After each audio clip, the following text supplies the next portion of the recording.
China, police clashing with protesters throughout the country after 10 people were burned alive in their apartments when the Chinese Communist Party reportedly locked them inside as part of its new COVID measures. 共产党！共产党！习近平！习近平！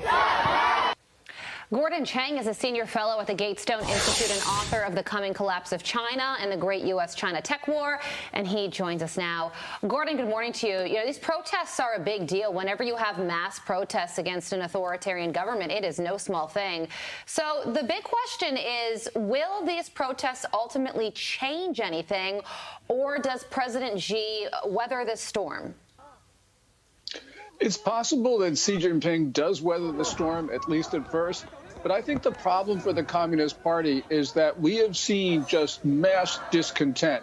And people are linking this to Xi Jinping's rule itself. It's not just protests against some local official because he's corrupt.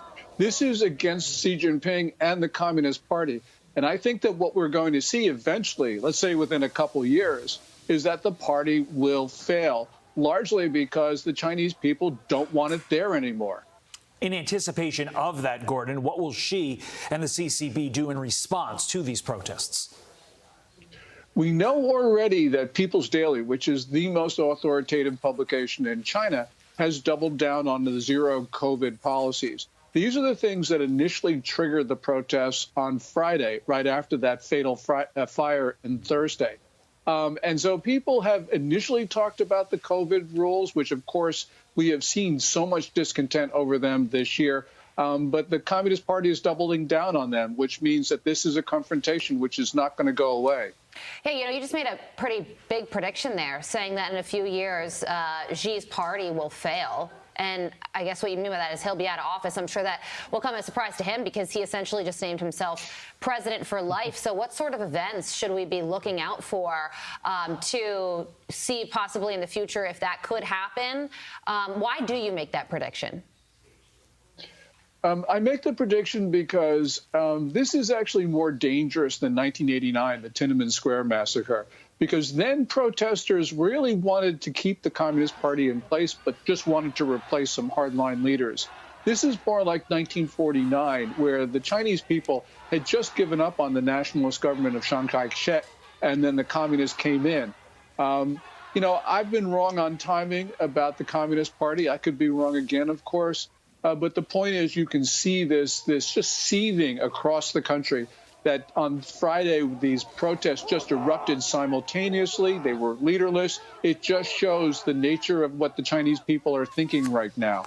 And the question of what we're looking for, let's look for Chinese officials fleeing China, because that could very well be the sign that the end is near. When it comes to the timing, Gordon, is there any chance that these protests, the ones we're seeing on our screen right now and the ones that are likely to come in the days to follow, actually force Xi out now, like sooner rather than later, like by the end of the year, beginning of next year? It's possible, because even last month when the Communist Party's 20th National Congress met and Xi Jinping consolidated his control over the party, it was clear that the party was losing control of Chinese society. And that is one of the most graphic demonstrations of that was the iPhone protest in Zhengzhou at that enormous plant that makes more than half the world's iPhones. So it was clear that the party was losing its grip there. And this fire on Thursday just confirmed that the Chinese people just want freedom. Yeah, you know, it is wild to think that the second largest economy in the world, 1.4 million people living in China, they're living under the zero lockdown policy, where if COVID numbers go up, you get locked down. And it's not just a suggestion. You get sealed into your apartment building. You can't go outside. What is the thinking behind this with Xi? Is this all about control over people? It also feels like a little bit of self-sabotage here, because if you get locked into your apartment, you can't go to work. So it's affecting their economy as well. Why is this happening? I think for a couple of reasons. First of all, Xi Jinping does want to control the Chinese people. He's known as the author of the zero COVID policies. So if you criticize the policies, you're criticizing Xi Jinping.